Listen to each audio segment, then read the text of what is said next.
Hello दोस्तों, नमस्ते प्रणाम। हम किरण शर्मा, हम मंजू शर्मा अपना चैनल पर स्वागत कर छी। नमस्ते प्रणाम जते दाई माय दीदी भाजी चाची बहन भैया छी सब गोटन के प्रणाम कर छी। सब गोटन प्यार से बात देते रहो ना आगा बढ़त रहियो। और हम दोनों दौरानी जेठानी जा रहा छी बहुत प्यारा से बेटी विवाह गीत बनवा। अहाँ सब जरूर सुनब, लाइक करब, शेयर करब, कमेंट करब, हमरा सबके नहीं भूलब। और अहाँ सबके प्यार आशीर्वाद से हमारा फेसबुक चैनल से मोनिटाइज भ गए। अहाँ सब हमेशा सपोर्ट करते रहो, प्यार आशीर्वाद देते रहो।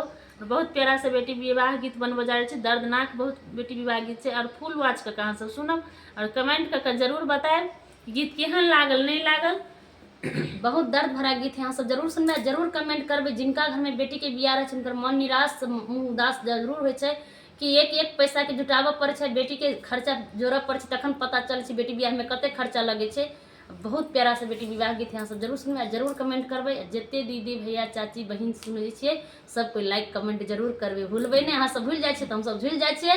एना आगा बढ़बैत रहबे, सपोर्ट करते रहबे। खीरा की